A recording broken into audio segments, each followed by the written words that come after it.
Hello student, जय श्री महाकाल। आज हम पढ़ने वाले हैं एमपी बोर्ड का account class 12 chapter 5 introduction of partnership का पार्ट 2। पिछले पार्ट में हमने देखा था क्या कि पार्टनरशिप क्या होती है और पार्टनरशिप की विशेषताएं यानी characters of partnership.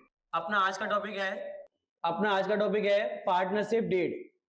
Partnership deed क्या होती है, तो उसके लिए पहले पार्टनरशिप क्या होती है जी समझना पड़ेगा।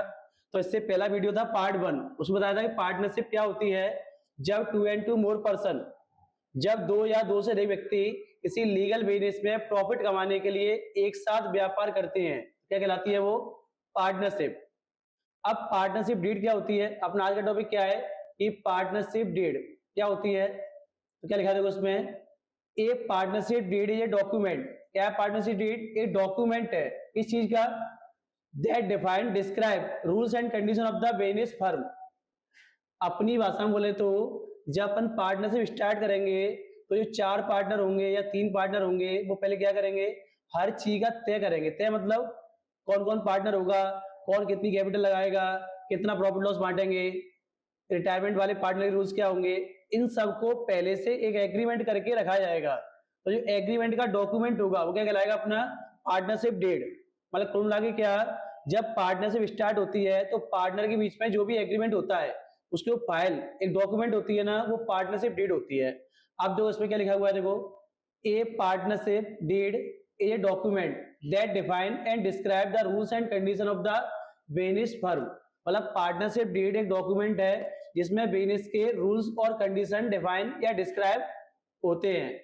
ठीक है, नेक्स्ट क्वेश्चन क्या है अपना, देखो अगला question, discuss the subject matter of partnership deed. मतलब पार्टनरशिप डीड में कौन कौन सी बातें लिखी जाती हैं। तो क्या लिखा था वो स्क्रीन पर दिख रहा होगा आपको, क्या लिखा है, पहले क्या लिखा अपना name and address of the firm. अगर अपन पार्टनरशिप डीड बनाते हैं, अगर अपन एग्रीमेंट करते हैं तो सबसे पहले उसमें लिखा क्या लिखा जाएगा, तो पहला क्या लिखा है name and address of the firm. Firm का नाम क्या है और फर्म का एड्रेस, अपनी फर्म कौन सी जगह पे है उसको लिखा जाएगा। सेकंड है nature and area of business. Nature माने क्या, अपना बिजनेस है ना वो किस चीज का बिजनेस है, कपड़े का बिजनेस है या किराने का व्यापार है, किस चीज का व्यापार है, अपन किस चीज की पार्टनर स्टार्ट करने जा रहे हैं। तो क्या हुआ नेचर एंड एरिया। उसके बाद थर्ड क्या लिखा जाएगा rights and duty of partner. मतलब प्रत्येक पार्टनर के क्या क्या अधिकार होंगे, कौन सा पार्टनर क्या काम करेगा क्या नहीं करेगा, वो पहले से ही डिसाइड हो जाएगा और पार्टनरशिप डीड में लिखा होगा। अगला क्या देखो rules of admission of a new partner. मतलब क्या इसका, अगर कोई नया पार्टनर बीच में से आता है तो उसके क्या रूल्स होंगे, वो कितनी कैपिटल लेकर आएगा, कितनी गुडविल लेकर आएगा, वो भी पार्टनरशिप डीड में लिखना पड़ेगा अपन को। या अगला है rules of retirement and death of partner. अगर कोई पार्टनर की डेथ होती है या कोई पार्टनर बीच में से फर्म को छोड़कर जाता है, क्या होता है उसको रिटायरमेंट, तो उसके भी रूल्स पहले से ही डिसाइड होंगे। अगर रूल्स डिसाइड नहीं होंगे तो विवाद होगा, फिर विवाद होगा तो कौन से रूल्स माने जाएंगे। अगला पॉइंट है rules of interest on capital. मतलब जो पार्टनर इंटरेस्ट मतलब कैपिटल लगा रहे हैं ना, उस पर कितना इंटरेस्ट लेंगे, 6%, 8%, 10%, वो भी पहले से ही डिसाइड होगा। अगला है क्या, rules of interest on loan. अगर कोई पार्टनर फर्म को लोन देता है तो उस लोन पर फर्म उस पार्टनर को कितना परसेंट इंटरेस्ट देगी, तो ये फिक्स है कितना 6%, या तो एग्रीमेंट में लिखा होगा उतना या फिर 6%, 6% दिया जाएगा per annum. Rules of sharing of profit and loss. मतलब प्रॉफिट लॉस को कौन से रिस्क में बांटा जाएगा। तो कुल मिला के पार्टनरशिप डीड में कौन कौन सी बातें लिखी जाती है, कौन सी लिखी जाती हैं, पार्टनर के नेम एड्रेस, फर्म का नेम एड्रेस, फर्म का nature area, right and duty partner के, rules of admission partner, rules of retirement partner, rules of interest on capital, rules of interest on loan और rules of sharing profit loss और rules of interest on drawing. और भी बहुत सारी बातें होती हैं, लेकिन हमें अभी क्या पढ़ना है कि पार्टनरशिप डीड क्या होती है और पार्टनरशिप डीड में कौन कौन सी बातें लिखी जाती हैं। ठीक है, इसके बाद ना अपन अगला टॉपिक निकालेंगे इसका। अगला क्वेश्चन है अपना discuss the rules of absence of partnership deed. Screen में देखिए जरा क्या लिखा है, क्वेश्चन अगला discuss the rules in absence of partnership deed. Rules माने नियम, अब्सेंस माने क्या होता है कि डीड नहीं बनी है, अपन ने कोई एग्रीमेंट नहीं किया है, बिना एग्रीमेंट की पार्टनरशिप स्टार्ट कर दी है। मान के चलो 2 पार्टनर हैं, उन्होंने आपस में कोई भी एग्रीमेंट नहीं बनाया और बिजनेस को स्टार्ट कर दिया। अब लास्ट में जाकर उन्हें विवाद हो रहा है, एक पार्टनर कह रहा है मैं ज्यादा प्रॉफिट लूंगा, एक कह रहा है मैं कम नहीं लूंगा, मैंने ज्यादा कैपिटल लगाई है, तुमने कम कैपिटल लगाई है। तो उस विवाद का निपटारा कैसे करेंगे अपन? तो उसमें क्या काम करेगा? Partnership act 1932। अब वो एक्ट क्या कहता है देखो, तो क्या लिखा है पहला पॉइंट, नो रेमुनरेशन। मतलब क्या? No remuneration. रेमुनरेशन माने क्या होता है? मतलब काम करने के बदले जो पैसा मिलता है, क्या बोलते हैं उसको? रेमुनरेशन। तो क्या लिखा है देखो, नो सैलरी ऑफ रेमुनरेशन। क्या लिखा है? No salary of remuneration paid to a partner working the Venice.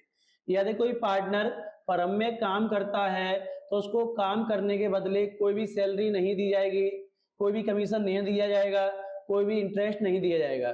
Second point है इंटरेस्ट ऑन कैपिटल, मतलब नो इंटरेस्ट ऑन कैपिटल। अगर फर्म का एग्रीमेंट नहीं बना है, पार्टनरशिप डीड नहीं बनी है, तो किसी भी पार्टनर की कैपिटल पर कोई भी इंटरेस्ट नहीं दिया जाएगा। इसमें स्पष्ट लिखा है देखो, नो इंटरेस्ट लिखा है ना, no interest on capital contribute the partner. किसी भी पार्टनर को कोई इंटरेस्ट नहीं दिया जाएगा। क्यों नहीं दिया जाएगा? क्योंकि एग्रीमेंट में नहीं लिखा हुआ है।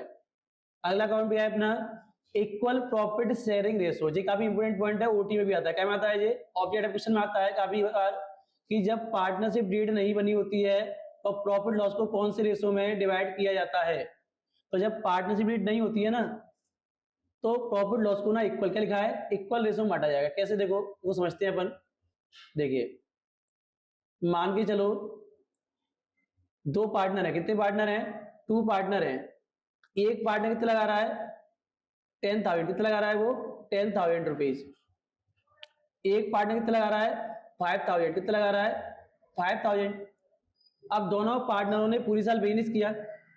अब जो ए वाला पार्टनर क्या कह रहा था, मैंने 10,000 लगाए हैं, वो कह रहा है मैंने 5,000 लगाए हैं।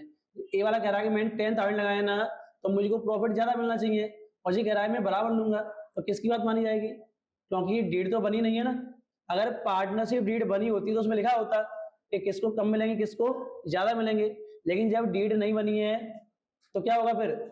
जो प्रॉफिट लॉस है ना, वो दोनों में इक्वल बांटा जाएगा, भले एक ने कैपिटल ज्यादा लगाई हो, एक ने कैपिटल कम लगाई हो। तो क्या लिखा है इसमें, if A partner advance money loan interest 6% per annum.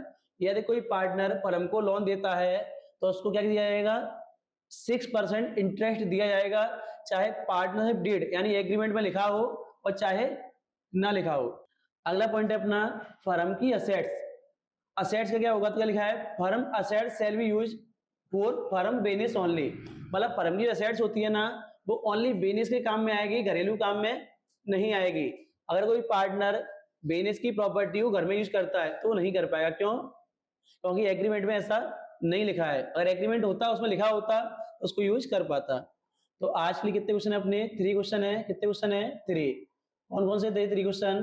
कि पार्टनरशिप डीड क्या होती है, क्या पार्टनरशिप डीड क्या होती है, पहला क्वेश्चन था अपना आज का, कि पार्टनरशिप डीड क्या होती है। दूसरा क्वेश्चन था अपना कि पार्टनरशिप डीड में कौन कौन से सब्जेक्ट मैटर होते हैं, मतलब कौन कौन सी बातें लिखी जाती हैं। और थर्ड क्वेश्चन क्या था आज का, कि अगर पार्टनरशिप डीड नहीं बनी है तो कौन कौन से रूल्स फॉलो होंगे। ठीक है, आज के लिए 3 क्वेश्चन करिए आप। आगे अगली वीडियो में नेक्स्ट पार्ट, उसमें पूरा चैप्टर एंड हो जाएगा। तो अकाउंटिंग का फर्स्ट चैप्टर है, उसको 3 पार्ट में कंप्लीट किया। छोटा चैप्टर है, केवल 8 क्वेश्चन है। केवल कितने क्वेश्चन है? 8। लेकिन वीडियो ज्यादा बड़ी नहीं हो, 5 मिनट 10 मिनट 15 मिनट इतना करना है केवल। तो उसके लिए इसको 3 पार्ट में बांटा गया है फर्स्ट चैप्टर को। पार्ट 1 में 2 क्वेश्चन बताए थे मैंने, पार्ट 2 में 3 क्वेश्चन है, अगले पार्ट 3 नेक्स्ट पे आएंगे 3 क्वेश्चन, और पूरा चैप्टर फर्स्ट फिनिश हो जाएगा अपना। ठीक है, ऑल द बेस्ट।